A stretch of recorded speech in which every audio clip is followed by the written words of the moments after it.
two channels of two different sizes. I have an original one that took me 3 years to get 1,000 subscribers and to get monetized. And I have a second, smaller, new one, and I'm on track to monetize within the period of a year. So I'm going to tell you some strategies that have helped me out over the last number of years. This is my 8th year making YouTube videos, and I hope they help you. So with my OG channel, it took me forever to get to 1,000 subscribers.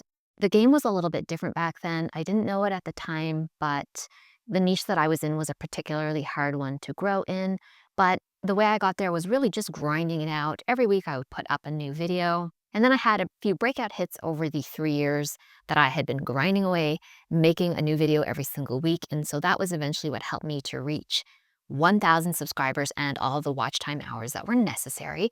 Now, it's not like that anymore. Now with shorts, which we'll talk about later, you can reach those numbers, I think, a lot faster. That has certainly been the case for my newer, smaller channel. But I'm going to go through some of these details that might help you first. We'll talk more about shorts in a minute, but I have a whole bunch of other points I wanted to tell you guys about. So my first tip, if you have a video on the go already and you have a title, let's say you've already posted it and you do have a title and you want more people to see it, simply add more detail into your title and into your descriptions and even into your comment. The thing to remember about YouTube is that it is related to Google and search is everything. I'm going to give you a specific example that relates to my art channel, which is my smaller second channel. I could make a video and title it something like how I paint a watercolor rose, but I think the better strategy, at least in my experience, is to say how I paint a watercolor rose using Winsor & Newton permanent rose watercolor. That gives the YouTube algorithm a lot more detail than what I originally had planned. It lets people know what it is that I'm using, and YouTube's a visual medium. So even if you're not talking about specifically permanent rose, the paint color in the actual video, people will want to just see how it looks. So you will get viewers coming just to check that part out. So if I were doing like a sketch using, I don't know, this Micron pen, I would say that I was using this Micron pen size 08 because you will get some viewers who are interested in art, for example, coming to see what this looks like. That's a huge part of YouTube's appeal. Let's say you make a vlog. One easy thing you could do, because vlogs are notoriously hard to get people to watch when they don't know you at all, they don't have any real reason to come. One easy way to sort of tweak a vlog title is just to say whatever the vlog name is, and then filmed on whatever it is you're using. Filmed on my iPhone 15, for example, or my DJI Pocket 3. You'll get people coming to check that out. And so don't miss out on that low-hanging fruit of just getting granular, adding a lot of details, adding what it is that you're using or what's in the video into your title if you can, and if not there, it doesn't work or you just hate the way it looks, adding it into the description can be useful as well, and even adding it into the comments as well. So related to that point, YouTube loves a product review. This is sort of the bread and butter still of YouTube. So if you have something to say on a product or lots of experience and it sort of falls within your niche, or it's something you would love to teach or educate people about, don't hesitate. And you can mix those in with other types of content as well. Let's say you want to have a vlogging channel. It's okay to make like also a dedicated video about maybe how it's going with some gear that you bought for the vlogging, or maybe you're also eating at a specific restaurant. Or for me on my OG channel, whenever I buy new makeup, if I like it, I make a little product review, even if my channel's not necessarily a makeup channel. YouTube loves these type of videos and they can really help to grow your audience, especially when you're just starting out. So my third tip, if growth is really what you're after, and most of us are, we're not here to make videos that nobody wants to watch and to get 0 subscribers. One key strategy that's really going to help you grow, and this is why it took me 3 years of grinding because there were no shorts when I first started out, is using shorts. You don't have to film specific shorts. You certainly can if you're into that sort of short form content. But if you're making those long length videos, chop them up. You can use the remix button, find valuable parts. If you're struggling to do that, there's something called Opus Clips that you can sign up for free, and they give you a certain amount of credits you can use. And I think those credits refresh every month, and it will actually take your video. You just need to feed it the YouTube URL and it will clip it into like fairly decent at this point little shorts. One thing I would specify though is to try and get your shorts between 30 seconds and 1 minute. That seems to be the sweet spot for shorts. I wouldn't go longer than a minute. I certainly wouldn't go to the 3-minute mark when you're just starting out. Or of course, if you don't want to use Opus Clips, just edit your shorts yourself. It doesn't take that long. I had a recent real bump in subscribers on my art channel, but before that, I would say about half of my new subscribers were coming from shorts. And once you've already made the long video, they're pretty easy just to take that and make it into smaller shorts. It's very hard to get traction on longer videos when you're just starting out. Tip 4 is to hold all comments if the idea of trolls is really what's putting you off YouTube. I still do this on some of my videos. Like sometimes I just know that I'm in a niche that's gonna attract negative comments. It doesn't happen that often because I try and avoid those niches, and I'll talk about that in a second. But there is a comment option to hold all the comments. And so if you're nervous at first, just put that on. People can still comment. They still think they're commenting, but other people can't see it yet, and you actually have to approve them manually. So when I do this, this is funny, but when I hold all comments, what I'll do is like, I will review them, but I'll kind of just like squint my eyes so I don't really have to read them and take them in. And then if I see something really mean, I just delete it instantly. Delete instantly is my best tip to you. The faster you delete it, the less you can think about it, because once you start really stewing on a comment and leaving it on there and thinking about a response, it's already gotten to you and it kind of just becomes this thing in your head. At least in my case, it does. The faster you delete them, well, they're gone now. You can't get them back. You can't really respond. It's gone. And for people who are being extra jerky, just block them. You can block them from your channel. No one's going to see their comments. That button heavily. You don't have to take or listen to anything that you don't want to. This is your house. This is your YouTube channel. People cannot just be coming through the door and talking crap at you, right? So, okay, for tip 5, we're back to the idea of shorts again. What I would recommend for shorts is that if you see a short is not doing well, sometimes and oftentimes it's actually just the algorithm.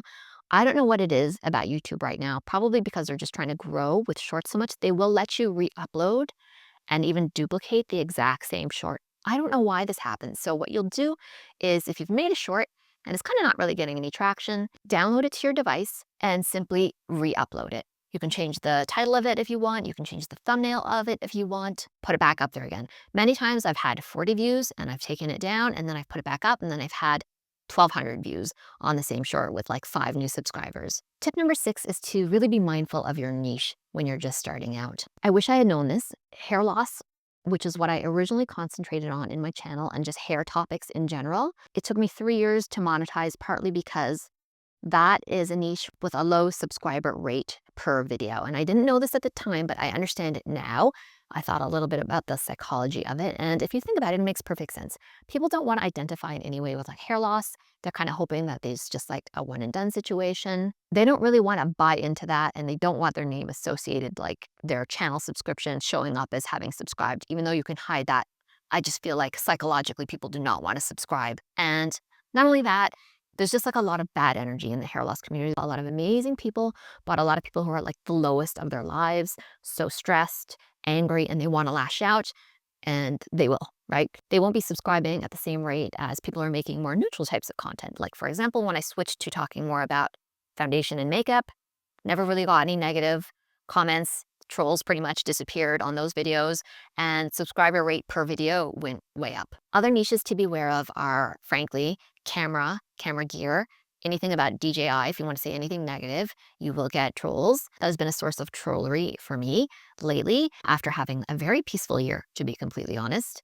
So there's just some niches that attract a lot of bad energy. I would imagine politics channels. I would imagine religious stuff as well. You know yourself, probably from watching a lot of videos and looking at the comments, you'll know which niches tend to be more toxic and ones that tend to be more neutral. But it is a given that you will get negative comments now and again, but it can take a long time to get there. So don't let that put you off. I think I made videos for about a year before I even got one negative comment. And if you're worried about that, once again, back to my other point of just holding all comments, and you can ask someone else in your family maybe who's got a thicker skin or feels more removed from it to just delete the ones that are crap, and then you can just deal with the ones that are okay or nice to deal with. I was getting my husband to moderate mine for a while there when it was very tough going during COVID, especially. I would get just inundated, but he's not as sensitive as I am to like negative energy, so he'd let ones slip through that would really bug me, so then I just took it over myself. But like I said, I use the squinting method where I just scan it quickly, and then if it's bad, I delete it, basically. Okay, tip number 7 is that velocity here on YouTube is important. And what I mean by that is how well your video does kind of out of the gate. So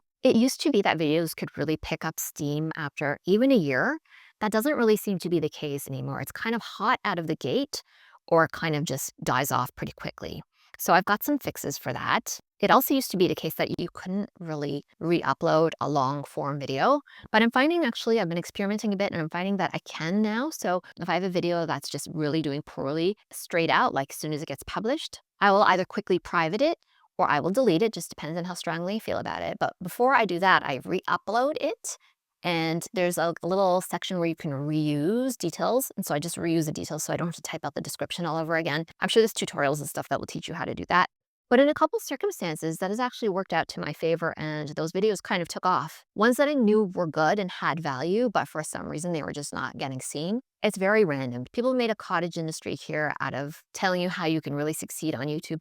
It is still random. If you don't believe me, look at their videos. You'll see ones among them that really do well, and you'll see ones that are stinkers. It's just how it is. Tip number 8 is don't be afraid to ask for subscriptions. Ask for people to subscribe. Ask for people to like your content. Don't be hesitant. Don't be shy about this at all.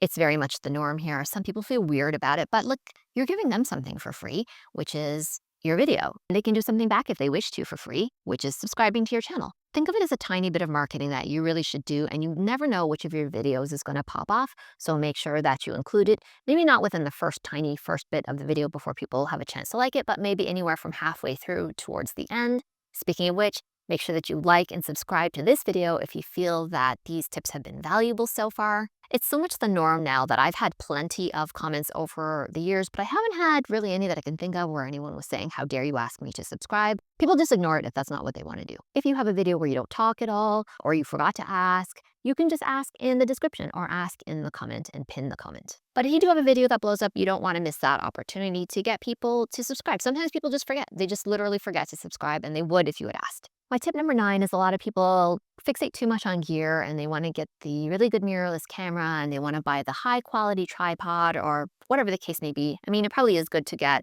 a tripod, but it doesn't have to be an expensive one, and you don't need a dedicated YouTube camera. It is nice to have, but there are some upsides of just using your smartphone if that's what you have. I have an iPhone 15, and I will say, I've had lots of different other vlogging type cameras. I use this once, and this is the only one out of my kit that could do this at the time. It recorded an overhead art process video for I think 45 minutes in the hottest weather you can imagine, and it never overheated, didn't run out of space, didn't get to a video limit of recording. It just went and got me 45 minutes of really nice quality footage. So especially if you're making longer videos, don't overlook your iPhone, just try it out first. But having said that, I would say just make sure your audio is good. Okay then, well, those are my tips. I hope they were helpful. Thank you so much for watching this video, and we'll see you in the next one.